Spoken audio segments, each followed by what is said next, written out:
자, 교재 82페이지 채점 먼저 할게요. 자, 1번에 4, 2번에 3, 3번에 1, 4번에 4, 5번에 1, 6번에 5, 7번에 3, 8번에 2. 사고력 확정도 하라 그랬나요? 하지 말란 말은 없었어요. 아, 그래? 했어요. 가다에 해당하는 생물의 특성을 한 가지씩. 네.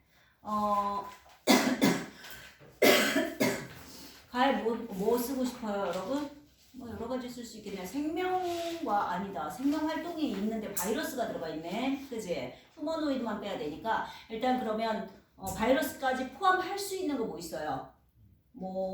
핵산이 있는가? 뭐 이런 거 넣으시면 되겠죠. 그죠? 그 다음에 나는요, 세포로 되어 있는가?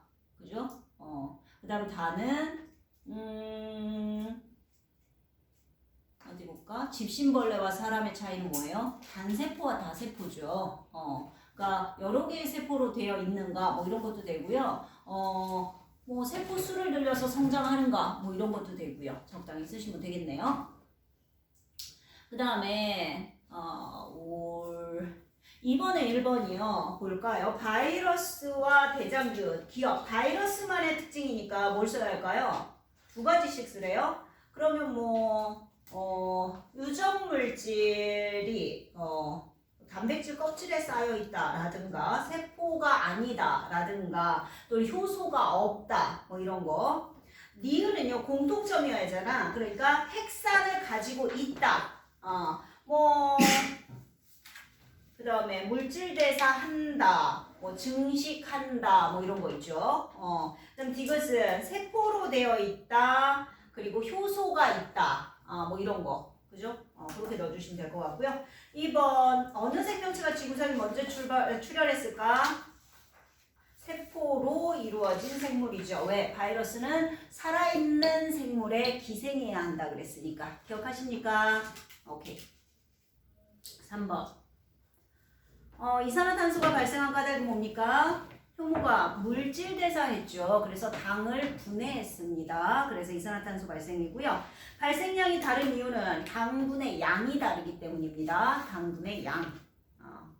자, 4번에 1번. 가와 나는 각각 어느 단계냐? 가는 군집이죠. 왜냐하면 여러 개체군이 모여 있으니까. 나는 그냥 개체군입니다. 이거 얼룩말만 모여 있으니까. 2번 가와 나의 공통점과 차이점. 모두 상호작용하죠. 그죠? 공통점은. 그죠?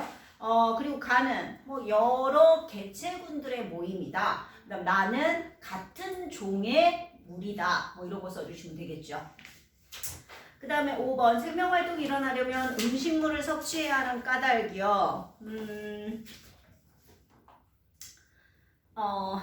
에너지, 즉 ATP를 음식물로부터 얻기 때문이죠. 결국은 근원이. 그죠?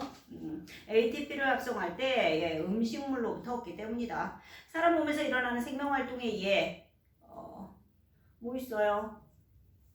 우리 에너지 쓰는 거 너무 많죠. 운동을 한다든가 소리를 내서 노래를 한다든가 이런 거 전부 다 에너지를 쓰는 것들이잖아요. 그죠? ATP가 어떻게 이용됩니까? ATP에서 인산이 하나 떨어져 나오면서 에너지가 발생한다죠. 이 에너지를 쓰는 겁니다.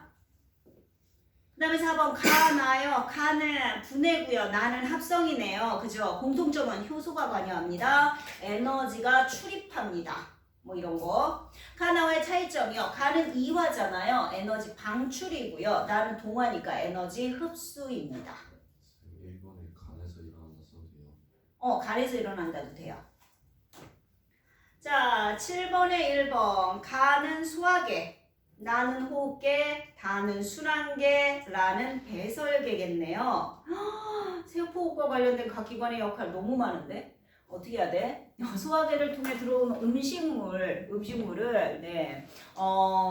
뭘 이용해서 음식물을 분해해서 영양소를 얻으면 이걸 호흡계를 통해 들어온 산소와 함께 순환계가 조직세포에 운반해주고 조직세포가 이걸 이용해서 분해해서 에너지를 얻고 그죠? 그럼 나온 노폐물은 또 순환계가 배설계에 가져다주고 배설계에서 내보내게 된다. 뭐 이런 전반적인 과정을 다 얘기를 해주셔야 될 것만 같은데요. 그죠? 오케이. 자, 9번. 20세까지 정상이었던 사람이 20세 이후 에너지 섭취량이 20세 이전과 동일하다면 어떻게 될까요? 라고 얘기하고 있습니다.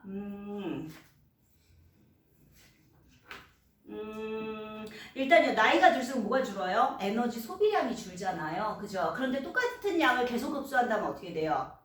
비만이 되겠죠. 그죠? 에너지가 남는 에너지 일단은 섭취량이 소비량보다 많아지면 비만이 될 수 있다. 그 다음 비만인 경우 물질 대사 과정에 이상이 생겨 발생하는 질환에 걸릴 가능성이 높습니다. 이런 거 뭐 있어요 여러분? 당뇨병 대표적입니다. 당뇨병, 고혈압, 고지혈증 막 이런 거 있죠. 대사성 질환들 되셨나요? 앞에 거에서 우리 아까 채점하면서 혹시 질문 있으면 질문 받아볼게요.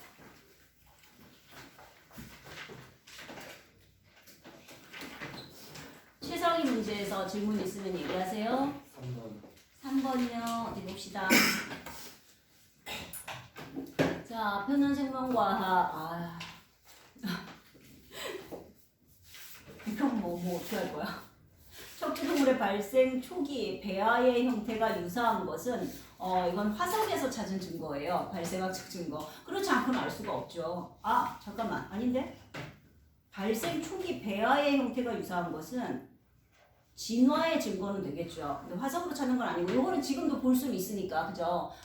척추동물들의 발생 초기 모습 닭이라든가 뱀이라든가 뭐 사람이라든가 이 발생 초기의 모습을 관찰할 수 있습니다. 그래서 유사한 걸 찾으면 이거는 같은 생물로부터 진화했구나. 왜냐하면 전부 다요 아가미 틈이 있고요. 그리고 이 발생 초기의 모습에 이 척추동물 전부 다요. 그리고 꼬리가 있어요. 처음 발생 초기의 모습이 전부 공통적으로. 되게 다른데 닭하고 사람이 똑같아요. 처음의 모습이. 그 얘기 무슨 얘기야? 공통조상으로부터 진화했구나 라는 걸 알 수 있습니다. 이거 발생학상의 증거라고 얘기하고요. 그 다음에 니은은 바이러스의 유전체예요. 니은은 단백질로 구성된다. 유전체인데 이건 핵산이잖아. 그죠? 그 다음에 A는 컴퓨터과학, C는 식품공학. A가 뭐예요? 이게 어떻게 컴퓨터과학입니까? 그죠? 그래서 이번 1번만 고르셔야 될 것 같으네요. 또? 저 1번 그냥 4번이요.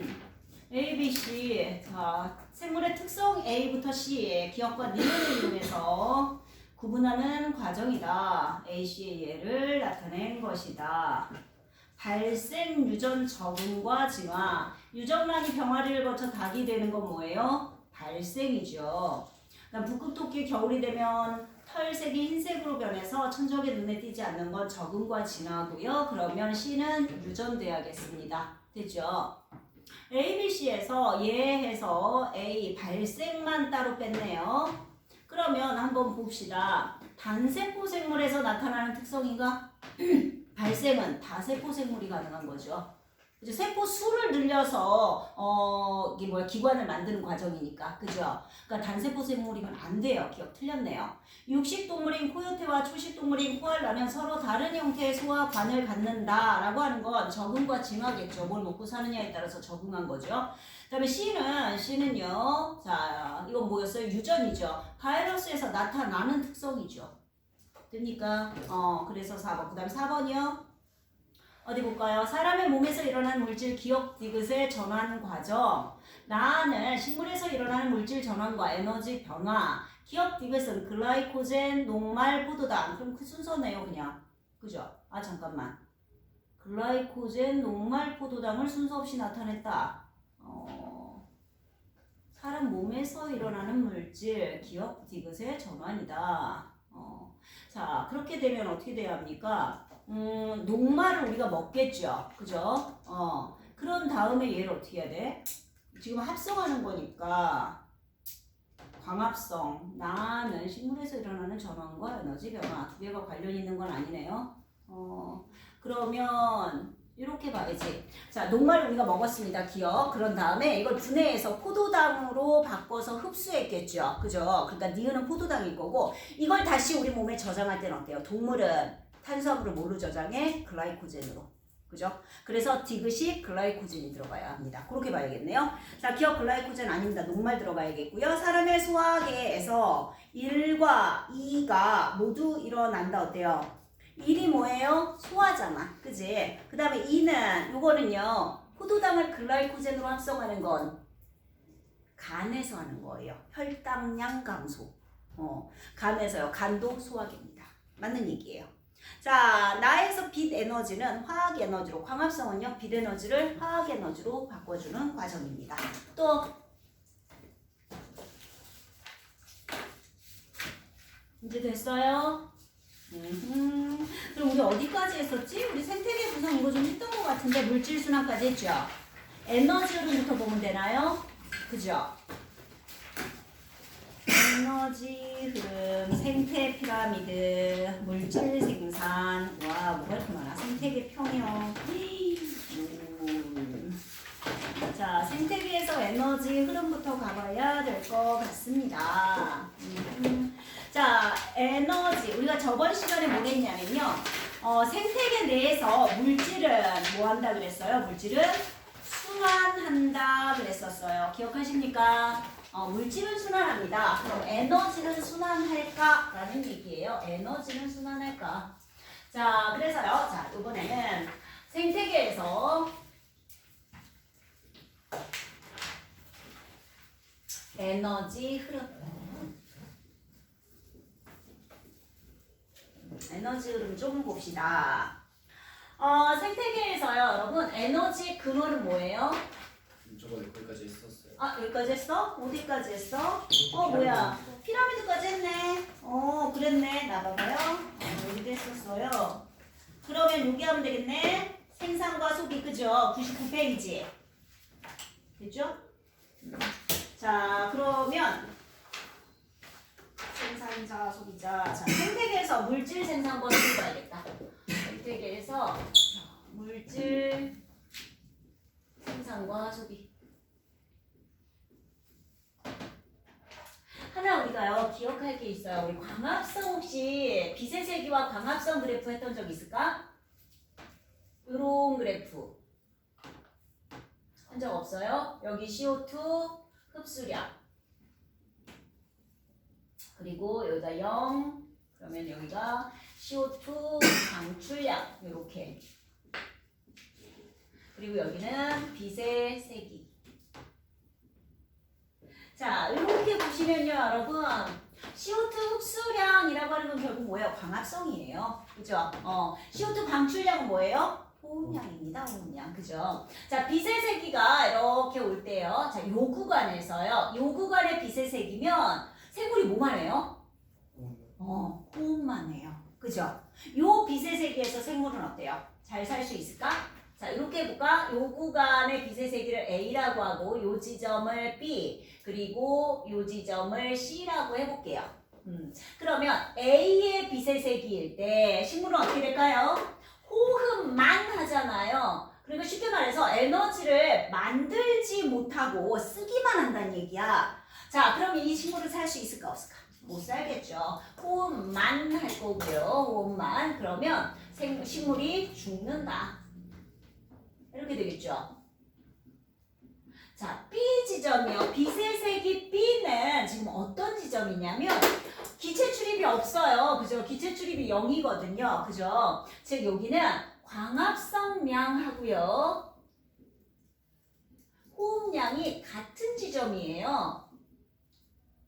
그래서 겉으로는 이산화탄소의 흡수도 방출도 나타나지 않아. 왜냐하면 자기 광합성에서 만들어낸 산소로 자기가 호흡하고요. 자기가 호흡해서 나온 이산화탄소로 광합성하고요.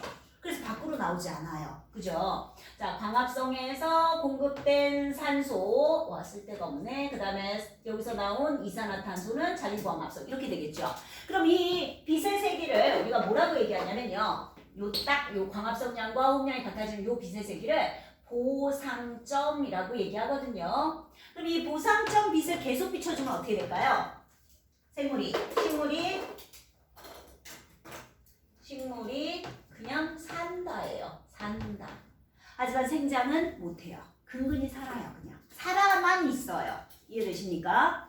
자, 그럼 이제 C 이상의 빛의 세기를 계속 비춰주면 어때요? 광합성량이 호흡량보다 많은 거잖아요. 그죠? 광합성량이 호흡량보다 많은 상태이기 때문에 이때에서는 어때요? 얘가 생장하죠. 식물이 자랄 수 있습니다. 그죠? 근데 빛을 보면요, 여러분, 쭉 광합성이 증가하다가 광합성량이 일정해지는 요때 빛의 색이 있죠. 이걸 뭐라 그러느냐? 빛이 충분한 지점, 광포화점이라고 얘기를 합니다. 되시겠어요? 광포화점. 그러니까 빛이 어느 정도까지는 증가하다가 더 이상 증가하지 않는다. 그 다음에 또 하나 보실 거 있어요, 여러분. 자, 우리가 요 양은 뭐라 그랬어? 호흡량. 그리고요, 요 위쪽에 얘는 뭐라 그러느냐? 얘를 순광합성량 그래요. 그리고 이 순광합성량과 호흡량을 합쳐서 총광합성량이라고 얘기해요. 그러니까 총광합성량 중에 내가 만들어낸 양분 중에 일부는 내가 호흡하는 데 쓴 거예요. 그리고 나머지는 이제 남아있는 양이 되는 거죠. 되겠습니까? 이게 지금 광합성, 빛의 세기에 따른 광합성 그래프거든요. 이번에는 물질 생산으로 바꿔볼게요. 이거 똑같아요. 자, 물질 생산. 누가 하는 거야? 역시 식물 생산자가 하는 겁니다. 생산자. 우리가요, 요렇게 한번 그려볼게요.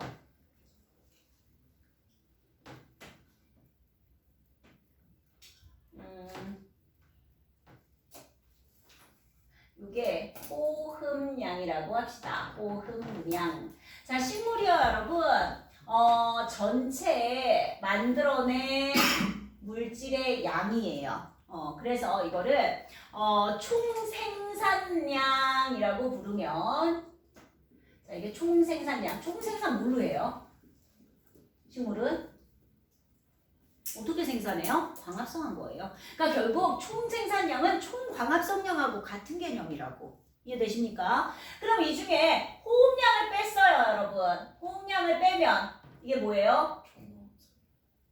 아닐걸? 이게 총광합성량이라니까? 그죠?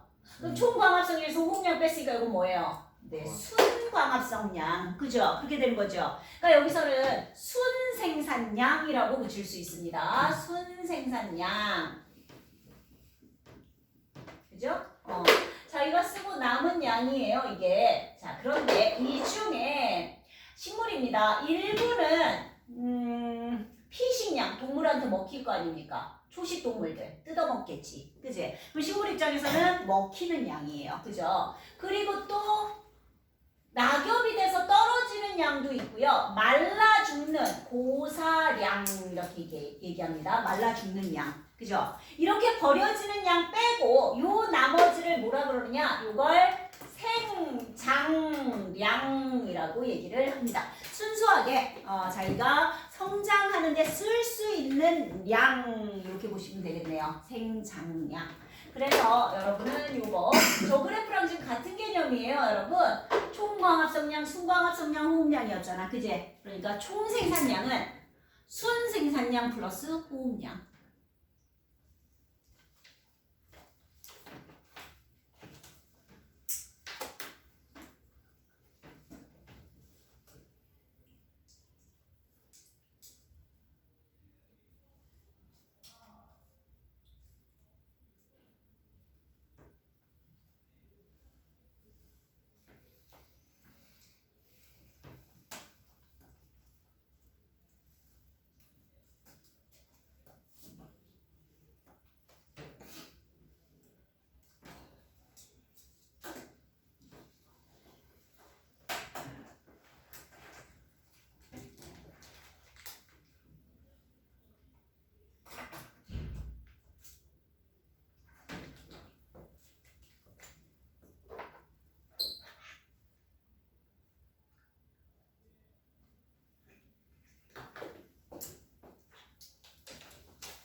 동물은 스스로 에너지를 못 만들잖아요. 맞죠? 그러니까 동물의 총 섭식량은 결국 뭐냐면요. 이 식물로부터 뭐 한 거야? 뜯어먹은 거잖아. 그지? 그러니까 저 식물의 피식량이 동물한테는 전체 섭식량인 거예요. 그죠? 이게 에너지의 근원입니다. 이게 섭식량인데 먹은 양, 섭식량 이렇게 볼 수 있겠네요. 네, 좀 달라 보이면 안 되는데 이게 잠깐만 어떻게 그려줄까? 이렇게 놓고 그러면 이렇게 해줘야지. 이렇게 그다음에 이렇게 네, 이게 전체 섭식량. 식물을 뜯어먹은 양, 뭐 이렇게 되겠죠. 이 중에요, 바로 버려지는 양, 그러니까 우리가 배설을 통해서 내보내는 배출량, 이건 들어오기도 전에 내보내는 양. 쉽게 얘기해서 동물로 얘기하면 그냥 대변양 이렇게 보시면 되겠네요. 그렇게 버려지는 양이고요. 그 다음에 얘도 뭐예요? 호흡해야지 살아야 되니까 호흡량이 있을 거고요. 그 다음에 얘도 먹히는 양 있잖아. 그치? 토끼면 더 큰 동물한테 잡아먹힐 수도 있으니까 피식량 하고요. 그리고 자연사 죽을 수도 있죠. 그죠? 요거 빼면 요게 뭐다 이제? 요게 생장량이다. 그러니까 식물한테 온 양 중에 아주 일부예요. 그러면 이 배출량 빼고 요건 전부 다 뭐라고 얘기하냐면 이건 동화량 그래요. 동화작용 한 양. 이렇게 보시면 되겠네요. 자, 이 동화량, 그러니까 동물체에 저장된 유기물의 전체 양을 우리가 동화량 그래요. 동물이 가진 에너지의 양, 유기물의 전체 양, 동화량. 이 동화량에서 호흡량 빼고, 그 다음에 잡아먹히거나 늙어 죽는 거 빼고, 그러면 나머지가 생장량. 이렇게 비교하시면 될 것 같습니다. 되셨지요?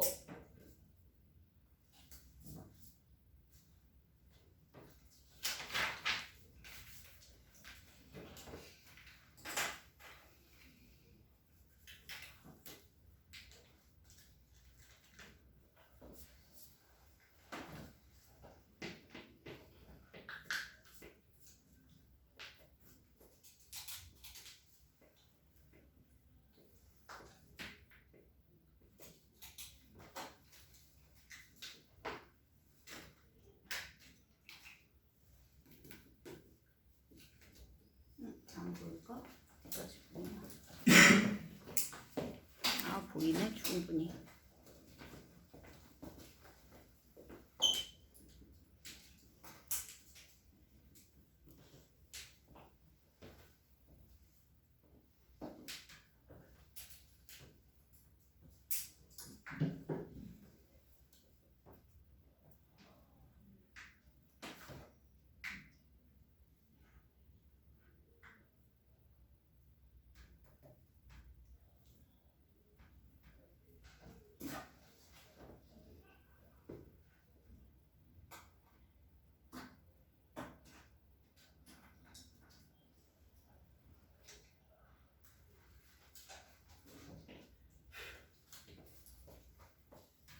자, 됐어요? 자, 생태계 평형이란 얘기는 생태계가 굉장히 안정되어 있다라는 얘기거든요. 자, 그러면 얘는 어떨 때라고 얘기하냐면 적어도 네, 먹이 사슬보다 먹이 그물일 때. 자, 먹이 그물, 먹이 사슬 알아요, 여러분? 사슬은 자, 이런 거예요. 먹이 사슬은 그 아래도 있습니다. 생산자가 있고요. 그죠? 이 생산자를 누가 1차 소비자가 그 다음에 1차 소비자를 2차 소비자가 2차 소비자를 3차 소비자가 이런 식으로 최종 소비자까지 한 줄로 사슬 모양으로 먹이 관계가 연결되면 이걸 우리가 먹이 사슬이라 그래요. 근데 이럴 때는 문제가 뭐냐면 하나가 멸종이 돼버리면 그 다음에 나오는 생물들은 다 멸종이에요. 그죠? 그러니까 생태계 평형이 아주 쉽게 깨질 수 있다는 얘기예요. 근데 이 사슬이 복잡하게 먹이 관계가 얽혀 있는 걸 먹이 그물이라고 한단 말이야. 그럴 경우에는 중간에 하나쯤의 생물이 멸종이 돼도 다른 먹이를 먹고 살 수 있죠. 그죠? 그러다 보니까 먹이 사슬보다는 먹이 그물, 즉 복잡할수록 네, 생태계 평형 유지에 굉장히 유리하다 이렇게 보시면 돼요. 먹이 사슬보다는 먹이 그물일 때 그리고 이때 생물 종 다양성이 높죠. 즉 생물 종의 다양성이 높을수록 네, 생태계 평형은 유지가 잘 된다라고 보시면 되겠습니다. 그리고요, 일시적으로 평형이 깨지더라도 어느 정도는 어때요? 먹이 사슬이 회복력을 가지고 있습니다. 그러니까 이렇게 보면 될 것 같아요. 자, 보세요. 생산자 있고 간단하게만 해볼게요. 자, 생산자고요. 1차 소비자 그리고 2차 소비자 해봅시다. 자, 그런데 얘가요 갑자기 2차 소비자가 확 늘었어요. 2차 소비자의 증가. 이렇게 됐다. 그럼 평형이 깨졌죠. 이건 생산자고요. 이거는 이거 1차요. 2차가 있고, 자, 이거는 1차 소비자가 갑자기 증가했다. 이러면 어떻게 될까라는 얘기예요. 자, 그럼 봐봐요. 1차가 이렇게 증가했다고 합시다. 자, 1차 증가한 상태야. 1차. 그러면 생산자는 어떻게 될까요? 원래 생산자가 1에 있었다면 1에 있었는데 먹이가 줄었잖아. 아니. 얘가 늘어나니까 먹이인 이 생산자가 어때요? 줄어들어야 되죠. 그죠? 많이 먹힐 테니까. 맞죠? 그럼 1차가 늘어났으니까 또 역시 얘는 원래는 이랬다고 할게요. 자, 요게 2차였잖아. 그런데 2차도 어때요? 같이 늘어나죠, 얘가. 이렇게. 그죠? 2차 입장에서는 먹이가 늘었으니까. 그죠? 그런데 딱 보세요. 얘가 먹이가 줄어버리니까, 생산자가 줄어버리니까, 그러면 1차 소비자도 먹을 게 없잖아. 그러니까 다시 어떻게 돼야 해? 줄어야죠. 자, 요 상태입니다. 요 상태이다 보니까 얘도 다시 줄어들 수밖에 없다. 뭘로 그려야 되는 거야? 자, 얘가 이렇게 됐었다면 얘가 다시 이렇게 줄어들 수밖에 없다. 그죠? 그러면 2차 소비자도 어때요? 따라서 줄어들 수밖에 없죠. 얘도 이렇게 돼 있었는데 어떻게 줄어야 돼? 이렇게 줄어들어야죠. 얘도 줄어들 수밖에 없고요. 그러니까 이런 식으로 어느 정도까지는 우리 자정 능력이라고 하죠. 스스로 회복할 수 있는 능력이 있어요. 그죠? 먹이가 줄면 당연히 먹고 사는 생물은 다음 상위 영양 단계는 줄어야 하는 거니까. 그런데 이제 문제는 뭐냐면 이거보다 더 심하게, 즉 회복할 수 있는 능력을 벗어나게 파괴될 때, 그죠? 그때는 이제 자기 회복이 안 되죠. 그럼 우리가 생태계 파괴라고 얘기를 합니다.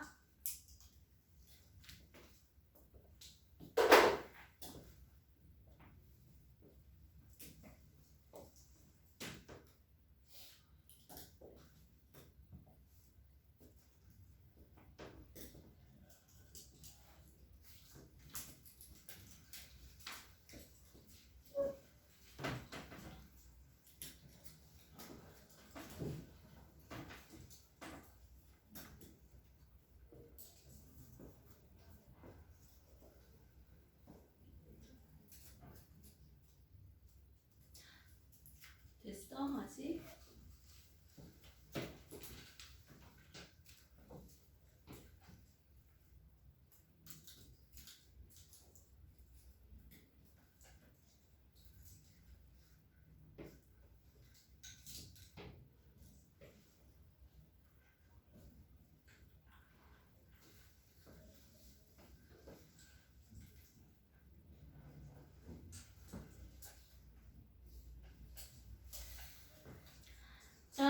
되셨으면 생태계 파괴는 하나만 교재를 잠깐 봐볼게요, 여러분. 101페이지 봐봐요, 101.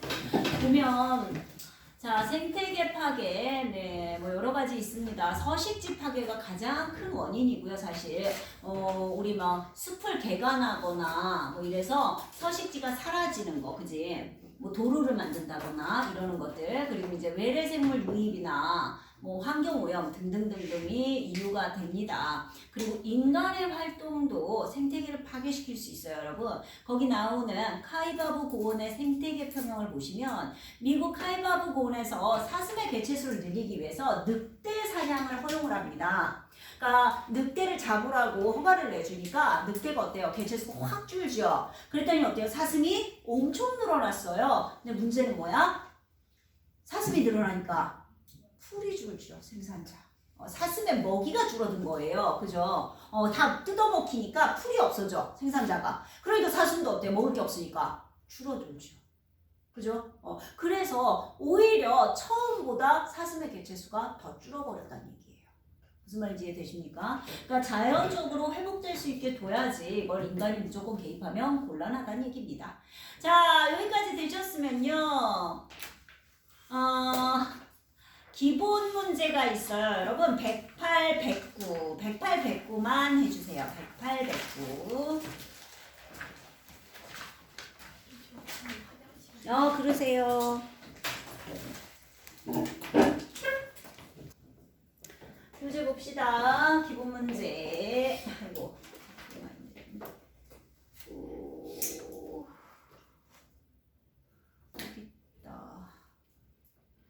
자, 1번에 1번 생산자, 2번 소비자, 3번 분해자 되셨죠? 2번 가는 디귿, 나는 니은, 다는 기억. 자, 3번 A 에너지고요, B는 물질입니다. 4번 A 생산자, B 소비자, C 분해자. 2번 기억, 니은, 디귿. 자, 5번에 1번 가 질소 고정세균, 나 질산화세균, 다 탈질산화세균. 2번 기억 디귿.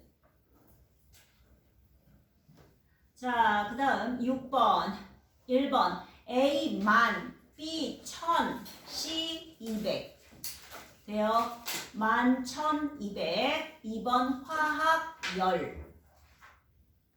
자, 7번에 1번 A 3차 소비자, B 2차 소비자, C 1차 소비자, D 생산자. 2번 A, B, C. 자, 8번 1번 가 총생산량, 나 순생산량. 2번 피식량.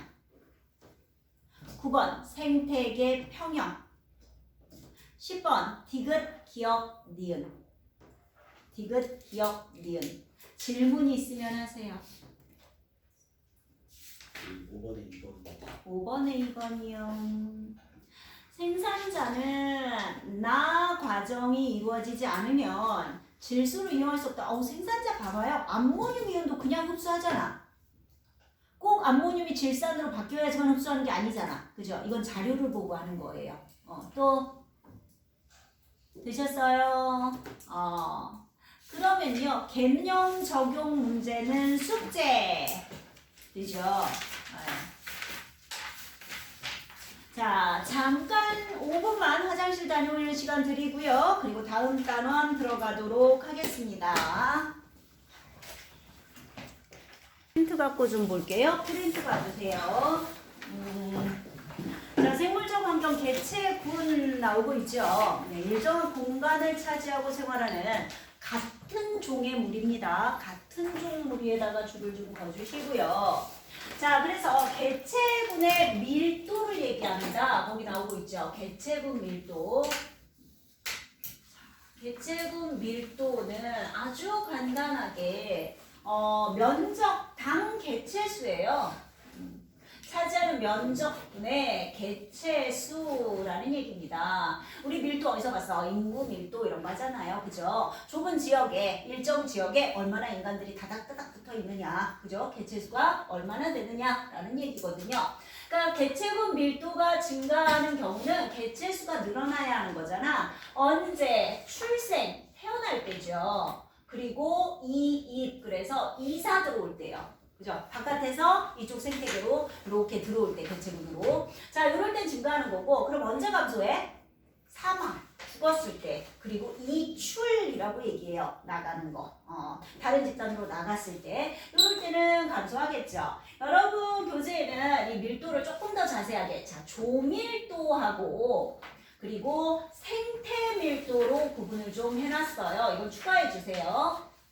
프린트에 없으니까. 자, 조밀도라고 하는 것은 전체 면적당 개체수예요. 전체 면적. 이 면적이 뭐냐예요. 그러니까 이 밀도를 조금 세분화한 건 요 면적을 어떻게 잡을 거냐라는 얘기거든요. 그랬을 때, 자, 전체 면적분의 전체 개체수.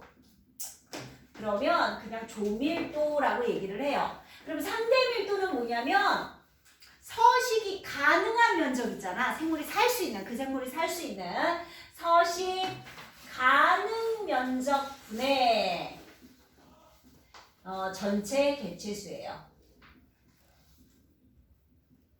그러니까 사람으로 따지면 조밀도는 얘들아 산이든 들이든 사람이 살 수 있건 살 수 있든 없든 모든 면적을 다 포함해서 거기에 그 지역에 있는 개체수를 따지는 거고, 자, 생태밀도 같은 경우는 험준하게 사람이 살 수 없는 곳 빼고 사람이 살 수 있는 면적분의 개체수를 따져주는 거지. 그죠? 자, 이렇게 비교해서 나타낼 수 있다라고 얘기합니다. 자, 그 다음에 이제 개체군 수의 변화가 나오고 있어요. 여러분, 개체군 수의 변화. 먼저 뭐가 나와요? 생장곡선 나오고 있죠. 생장곡선. 자, 개체수의 생장은요, 여러분, 어떻게 나와야 하냐면, 개체수가 시간이 지남에 따라, 이제 시간이겠죠. 개체수는 이렇게 증가해야 할 것 같단 말이지. 자, 요거를요, 우리가 이론상 생장곡선이라 그래요. J자형이에요. 그죠? 근데 실제로는 이렇게 증가하지 않아요. 개체수가 막 끝도 없이 계속해서 증가할 수는 없잖아. 그지? 얘네는 어느 정도 증가하다가 더 이상 증가하지 않고 일정해집니다. 이게 실제 생장곡선이에요. 이거 S자형 그런단 말이야. 아니 왜 그러지? 왜 계속은 늘어나지 못하지? 바로 이것 때문입니다. 우리가요, 자, 요만큼은 일단 이제 한계 수용이라 그래요. 최대로 늘었을 때 수용할 수 있는 개체수의 범위고요. 요거 우리가 뭐라고 하냐면요, 여러분, 더 늘어날 수 없게 하는 요거를 환경 저항이라 그래요. 그러니까 먹이가 부족할 수 있잖아. 먹이가 한없이 많은 건 아니잖아요. 그죠? 개체수가 계속 늘어날 수 없는 거. 또 뭐가 있을까? 뭐 환경 오염이 있었다거나 뭐 그런 것도 있을 수 있고요. 뭐 여러 가지 있습니다. 거기 보세요, 여러분. 자, 프린트 보시면 이론적 J자 모양 줄거주시고 실제 S자 모양 줄거주시고 이거 환경 저항 때문이다. 환경 저항이 뭐냐 거기 보세요. 먹이가 부족하고 생활 공간이 부족해지고 노폐물이 쌓여서 오염되고 그다음에 서로 경쟁하고 질병이 퍼지고 이런 다양한 원인 때문에 계속해서 개체수가 늘지 않는다는 얘기예요. 남극에요, 여러분, 펭귄이 있죠. 펭귄. 별로 천적이 그닥 없어요. 걔네를 잡아먹는 애들이. 그럼에도 불구하고 개체수가 막 늘어나지 않아요. 왜 그럴까요? 좋아서. 그렇죠. 온도예요. 걔네들의 가장 큰 환경 저항은 온도 때문입니다. 뭐 이런 것들이요. 그러니까 한없이 늘어날 수 없는 이유들이 있다는 얘기죠. 자, 그 다음에 이제 우리가 생존 곡선을 좀 보려고 합니다. 생존, 살아남는 곡선 보니까요.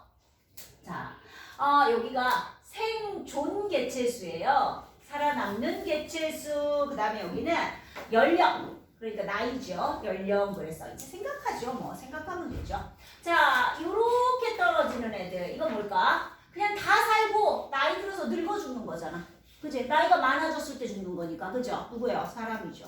맞습니까? 그래서 거기 1형, 우리가 만사형 그래요.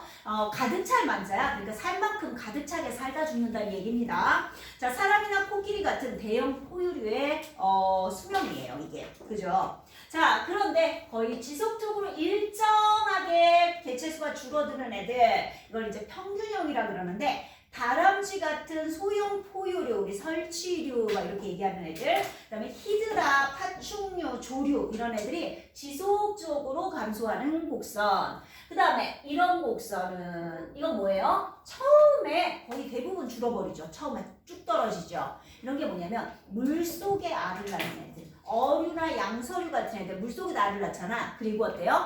방치하잖아. 보호하지 않아요. 그러니까 대부분 막 다른 물고기들한테는 잡아먹히고 그 중에 운 좋게 살아남은 애들만 사는 거야. 그죠?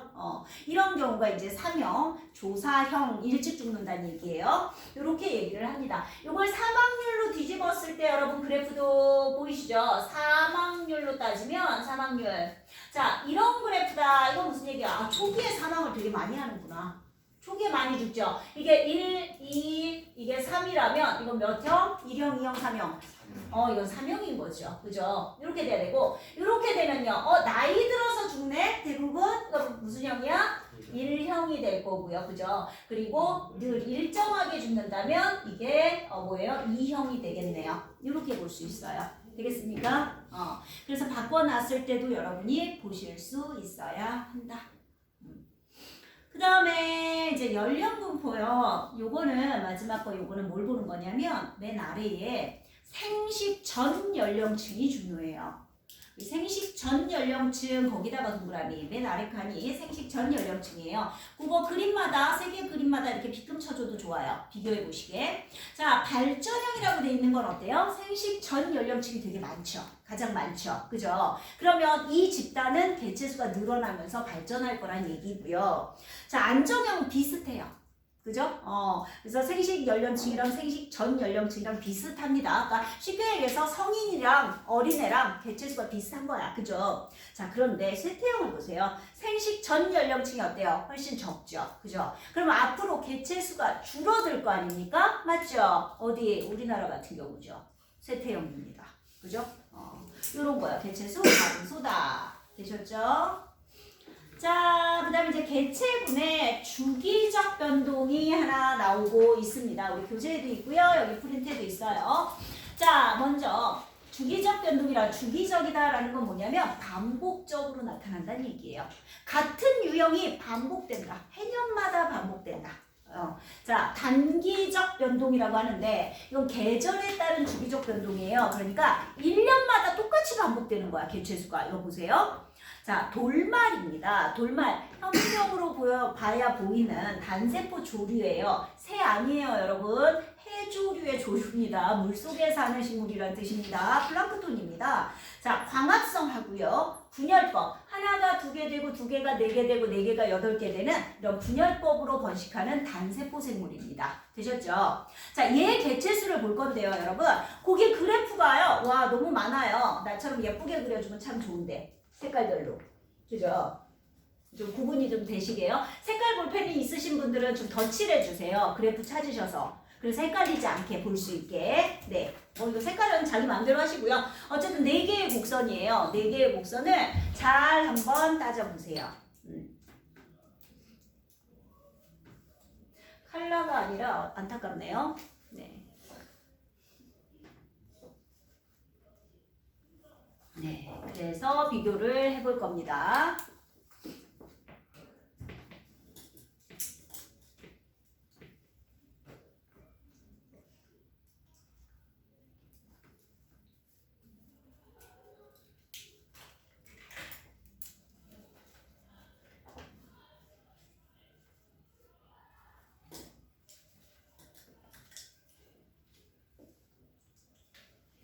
자, 했으면 이제 한번 봐볼까요? 돌말의 개체수가 어떻게 변하나. 돌말은요, 3가지의 영향을 받아요, 개체수가. 거기 있는 것처럼 영양염류. 영양염류는 쉽게 얘기하면 먹이, 또 식물로 얘기하면 우리 비료 같은 어쨌든 먹이라고 생각해 봅시다. 이걸 어디서 흘러 들어가냐면 육지에서 흘러 들어가요. 보통 영양염류. 그 다음 비세색이 그리고 수온입니다. 겨울에는요, 이제 오랫동안 계속 영양염류가 쌓이기 때문에 육지에서 흘러 들어온 영양염류가 그래서 영양염류 많아. 그런데 문제는 뭐야? 빛도 너무 약하고요. 수온도 너무 낮아요. 그래서 돌말 개체수가 어때? 적어요. 맞죠? 그러다가 언제 확 늘어? 봄이 되면서 한번 확 늘어나죠. 돌말 개체수가. 왜? 자, 영양염류 충분한 상태에서 햇빛 강해져서 수온도 올라가잖아. 빛의 색이 세지잖아. 그지? 조건이 다 맞아지니까 쭉 늘었어. 그런데 또 조금 있다 금방 뚝 떨어지죠. 왜요? 늘어나고 봤더니 영양염류가 다 소모된 거죠. 먹을 게 없어요. 그럼 다시 뚝 떨어져요. 맞죠? 자, 그러다가 그러니까 여름에는요, 빛도 충분하고 수온도 충분하지만 영양염류가 없기 때문에 개체수가 안 늘어요. 그죠? 그러니까 가을에 잠깐 늘어나는 경우가 있습니다. 네, 요거는 이제 영양염류가 잠깐 증가할 때가 있거든. 육지에서 좀 이렇게 막 비 오고 막 이래갖고 많이 흘러 들어왔을 때 잠깐. 그리고 또 줄어요. 이 곡선이요, 이 돌말 개체수 곡선이 해년마다 반복돼요. 똑같이.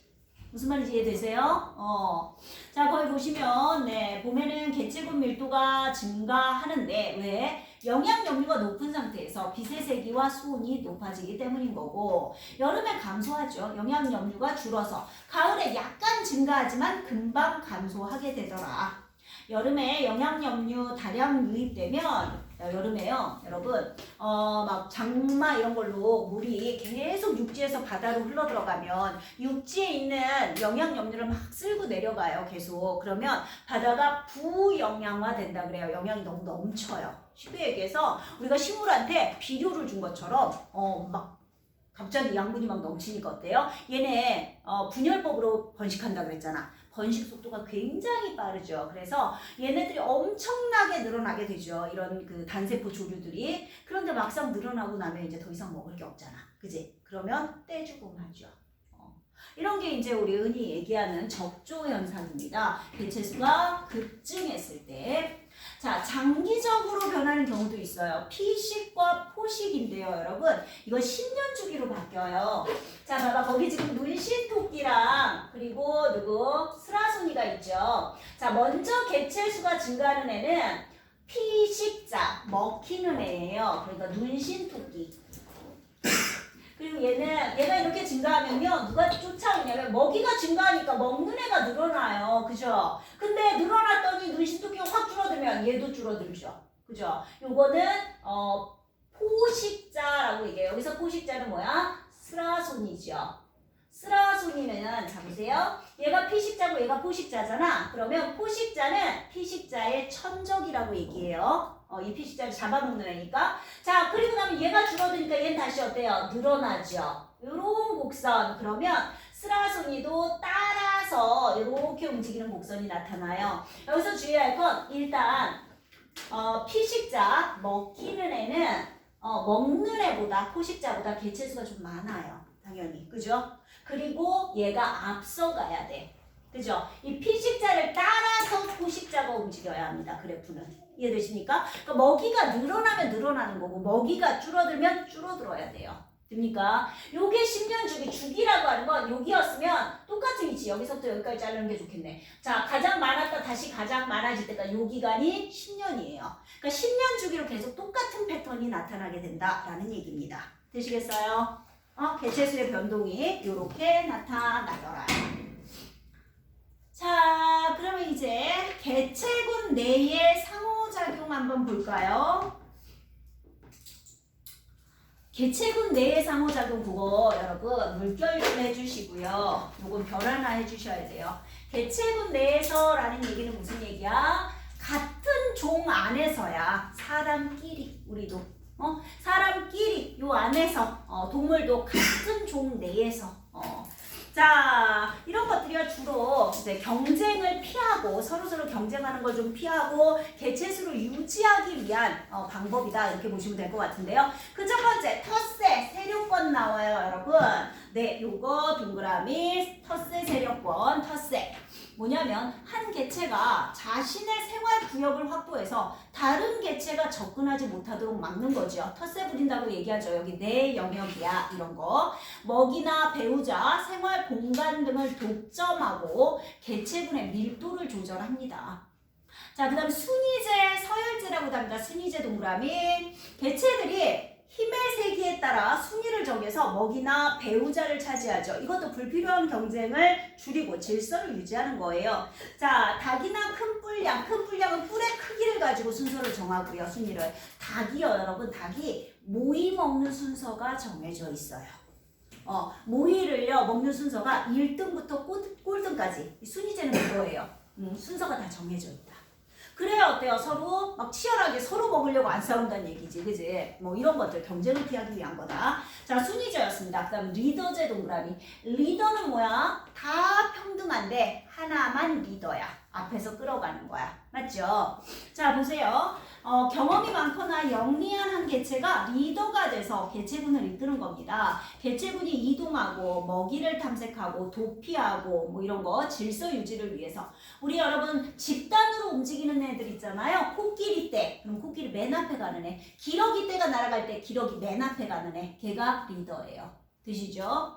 자, 그 다음에 사회생활 동그라미. 이거 역할 분담이에요. 개체 역할이 먹이, 수집, 방어, 생식 등으로 분업화되어 있는 거죠. 개미, 꿀벌 죽으시면 되죠. 그죠? 일개미, 병정개미, 여왕개미 다 나눠져 있잖아. 맞죠? 이런 것들. 그 다음에 가족생활 동그라미. 가족생활. 됐어요? 혈연관계 개체들이 무리를 이뤄서 새끼를 돌보거나 먹이 사냥하죠. 사람도 가족생활입니다. 그죠? 오케이. 자, 여기까지가 개체군에 관한 개체군 내의 상호작용에 대해서 봤어요. 그러면 여러분 우리 121페이지까지 교재를 본 거거든요. 자, 지금부터 앞에서부터 좀 잠깐 읽어보시면서 중요한 거 줄을 좀 거주세요. 그러니까 뭐냐면 교재를 읽으시면서 프린트에 나왔던 내용을 줄을 좀 거주는 거야. 아, 이거 중요하다 그랬지? 이런 거. 아니, 읽어보면서 생각나는 대로. 됐죠? 자, 개체군과 분집 처음부터 121페이지까지 점검해 주셔야 합니다. 다 읽어보셨으면요, 여러분. 프린트 준 거 중에 세 번째 마지막 장 한번 봐주실래요? 맨 뒤에 거. 맨 뒤에 장. 네. 보이세요? 물질의 순환이요. 아니요. 세 번째 장 앞부분. 몇 페이지냐? 120페이지. 보여요? 요게 우리가 지난 시간에 했던 내용이에요. 그리고 오늘 한 것까지 한번 가볍게 정리만 하고 갈게요. 자, 120페이지 프린트 찾으셨어요? 물질의 순환. 부인이, 사장님. 이게 호치키스 찍힌 거 두 번째 장. 됐죠? 자, 물질 순환이요. 여러분, 물질은 순환한다고 했습니다. 탄소 순환 나오고 있죠? 요겁니다. 대기 중에 이산화탄소, 생산자가 광합성을 통해 흡수하고, 생산자든 소비자든 분해자든 다 호흡을 통해서도 나가고, 그 다음에 화석연료, 연소와 화산활동을 통해서도 밖으로 대기 중으로 나간다. 화석연료의 사용이 증가하면 대기 중에 이산화탄소가 증가하게 되는 거고, 지구온난화의 원인이 되더라. 하지만 지구 전체의 탄소량은 늘 일정한 거다. 자, 질소순환 보이죠? 여러분 여기 중요한 말들이 있어요. 질소 고정 그거 줄 그어주시고 줄을 긋든 동그라미라든 어쨌든 표시 좀 해주세요. 그 다음 질산화 작용도 동그라미. 질소 고정 오른쪽에 하나 더 있어요. 번개가 하는 거. 그죠? 질소 고정 두 개입니다. 그 다음에 질산화 작용, 질산이온 바꾸는 거. 그리고 탈질산화 작용도 동그라미 해주세요. 탈질산화. 이건 다시 대기 중으로 질소를 되돌리는 거죠. 요 과정들 누가 한다? 세균이 한다. 기억하십니까? 그래서 질소 고정 세균, 그리고 질산화 세균, 탈질산화 세균까지 세균이 하는 일이다. 인해 순환 안 보셔도 돼요. 넘어가세요. 다음 페이지 넘어가시면 자, 오늘 했던 거네요. 물질 생산 생산자와 총 생산량, 그죠? 네, 순생산량, 호흡량 빼면 순생산량. 순생산량에서 피식량, 고사, 낙엽량 뺐더니 생장량까지. 되십니까? 용어 보시면요, 여러분. 저 아래에 현존량, 생물량이라는 말이 나와요. 그거 줄 한번 보실래요? 자, 현재 그 식물 군집 전체가 가지고 있는 유기물의 양입니다. 식물 군집 전체가 가지는 유기물의 양. 우리가요, 어떤 개체군이 식물 집단이 극상에 도달했다라고 얘기하면요, 가장 최종 단계, 가장 안정한 생태계에 도달했다라는 얘기가 되거든요. 그러니까 원시림처럼 얘들아 나무들 아주 큰 나무들이 빽빽하게 자라있는 상태. 자, 이랬을 때 생물량이 많은 상태로 일정하죠. 얘네가 살아오는 동안에 쌓아놓은 유기물의 양이 굉장히 많잖아. 그지? 그래서 생물량이 많고 대신에 순 생산량, 지금 현재 광합성하는 양은 그렇게 많지는 않아요. 식물에 비해서, 그러니까 이 초본 식물에 비해서. 근데 이제 처음 나온, 그러니까 천이 초기라는 얘기는요, 처음 만들어진 식물 생태계를 얘기해요. 이때는 대부분 다 풀이에요. 초본입니다. 얘네들은 광합성을 정말 많이 하죠. 그래서 순 생산량이 많다라는 얘기고요. 그냥 봐두시고요. 동물의 섭식량 거기 나와 있는 거 봐주시면 되겠고요. 자, 에너지 흐름 나오죠. 에너지의 근원은 태양 에너지, 그죠? 에너지 효율 생각나요, 여러분? 요번 단계에서 다음 단계로 이동하는 에너지의 비율이에요, 그죠? 그래서 어떻게 구했어? 전 단계 에너지분의 현재 단계 에너지 곱하기 100이었잖아. 맞죠? 자, 그 안에 이제 중요한 말, 에너지는 순환하지 않습니다. 한쪽 방향으로만 흐르죠. 상위 영향 단계로 갈수록 에너지량은 감소하는데 뭐는 늘어나? 에너지 효율은 증가한다 라고 나와 있어요. 그죠? 그거 적어주시고요. 왜 에너지 효율이 증가하는 거냐? 개체의 몸집이 커져서 단위 무게당 에너지 소모량이 좀 주는 거예요. 그러니까 다음 단계로 더 많은 비율을 넘길 수 있고, 또 영양가가 높은 동물성 먹이를 섭취하는 비율이 증가하기 때문에 효율은 높다. 예제 한번 봐요. 빚이 100만이다. 근데 99만이 빠져나가고요. 생태계 생산자한테 들어오는 건 만이죠. 그 중에 5,500, 3,500 빠지니까 1차 소비자로는 1000. 또 1차 소비자도 600, 200 빠져나가죠. 그러면 2차 소비자로는 200. 이런 식으로 에너지량은 11,200으로 계속 줄잖아. 그죠? 하지만 효율을 구해보면 생산자 효율은 어떻게 해? 전 단계 빚에너지죠. 100만 분의 생산자 만 곱하기 100입니다. 그래서 1이고요. 자, 1차 소비자 에너지 전 단계는 누구야? 생산자요. 그러니까 만 분의 현재 1000 곱하기 100, 10%. 그죠? 2차 소비자의 에너지 효율은 전 단계 누구야? 1차 소비자 거 1000분의 현재 200 곱하기 100 하셔서 20%. 어때요? 효율은 계속해서 증가하고 있다. 되시겠어요? 오케이. 넘어가 보세요. 생태 피라미드 보이시죠?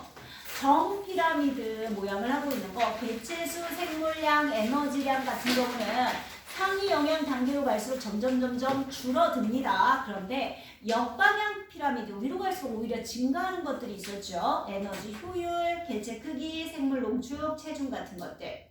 자, 생태계 평형 나오네요. 생물 분집의 종 구성, 개체수, 에너지 흐름, 물질 순환 등이 다 안정되어 있는 상태를 우리가 평형 상태라고 하는데, 요인은 먹이사슬, 무기 환경, 물질 순환 이런 것들이 영향을 줍니다. 일단 보시면요, 거기 먹이 그물이 복잡할수록 생물 종 다양성이 높아서 평형이 유지되기 쉽고요. 그 다음 극상에 도달하는 군집이라는 얘기는 최종 단계까지, 그죠? 다 완성된 생태계를 가지고 있을 때 안정됐다라고 얘기합니다. 자, 먹이사슬에 의한 생태계 평형 유지도 나와 있네요. 일시적으로 평형이 깨지더라도 시간이 지나면 먹이사슬에 의해서 상태가 회복되는 자기 조절 능력을 가지고 있다. 이렇게 나오고 있고요. 생태계 평형 파괴, 복원력의 한계를 넘어서는 환경 변화가 일어나면 생태계 평형이 회복되지 못합니다. 여러분 생물 다양성이라고 하셨죠? 1학년 때, 그죠? 생물 다양성이라고 얘기하는 것은요. 자, 생물학적인 다양성, 생태계의 건강한 정도, 생물 다양성이 높을수록 생물이 환경이 변하더라도 멸종되지 않고 살아남을 가능성이 높아지는 겁니다. 우리가 생물 다양성 하면 크게 세 가지예요. 줄거요. 유전적 다양성, 종 다양성, 생태계 다양성. 자, 유전적 다양성은 같은 종입니다, 여러분. 같은 종 내에서 몸의 크기, 형태, 색깔, 무늬 등이 다른 거예요. 그죠? 유전적 변이의 다양한 정도인데 이렇게 유전적으로 다양성이 높아야 환경 변화에서 생존 가능성이 높아진다는 거. 그 다음에 이제 종 다양성 나오죠. 군집 내 생물 종의 다양한 정도인데 거기 줄거줄래요? 두 번째, 종의 수가 많고, 그러니까 종류가 많고요. 그리고 또 하나 뭐라 그랬어? 종의 분포 비율이 균등할수록 높은 거다. 그러니까 똑같이 4가지 종이 살더라도 자, 한 가지 종이 엄청 많고 나머지 3가지 종은 되게 조금인 것보다는 이 4가지 종이 고르게 분포할수록 비슷한 비율로 개체수로 존재할수록 종 다양성이 높다. 그 다음 생태계의 다양성이요. 일정 지역에서 생태계의 다양한 정보인데 초원, 사막, 습지, 호수, 강, 갯벌, 바다 등등등이 다양할수록 종 다양성이 높아지더라. 특히 습지나 갯벌은요, 여러분 서로 다른 생태계가 인접해 있죠. 물속 환경하고 육지 환경이 접하는 곳이잖아. 그죠? 이런 곳들은 물속에서 사는 생물, 육지에서 사는 생물들이 다 모일 수 있기 때문에 종 다양성이 굉장히 높은 지역이다. 이렇게 보셔야 합니다. 되셨나요? 네. 일단요, 곡프린트 다 안 끝났어요, 여러분. 버리고 오시면 안 돼요. 다음 시간에 한 번 더 있어야 합니다. 되죠? 그런 다음에 교재로 잠깐 가서요, 여러분. 어디를 가냐면 138. 138페이지 1번부터 5번만 해줘요. 기본 개념 1번부터 5번. 자, 기본 문제 봐요. 5개. 138페이지 1번. 자, 기업 개체군 밀도 니은 이입 디귿 사망. 됐어요? 자, 2번에 1번. A는 이론적 성장 곡선, B는 실제 성장 곡선. 그 다음에 2. 환경 저항, 3번 환경 수용력이라고 얘기해요.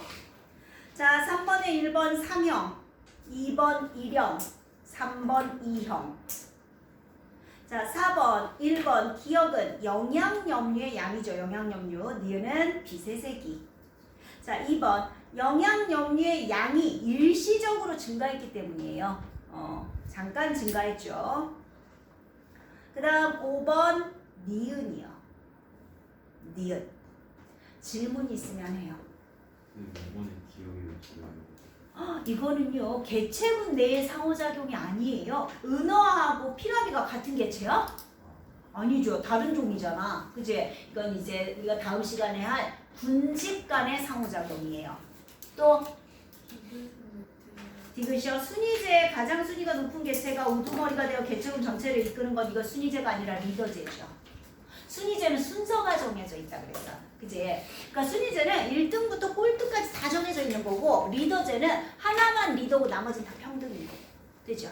또 끝. 여기 됐어요? 예. 그러면 남은 시간은 앞에 문제. 뒤로는 숙제 없어요. 아까 앞에 단원 빼놓은 것만 하시면 돼요. 자, 그걸 좀 해주시면 될 것 같아요. 질문 있으면 질문 받을게요.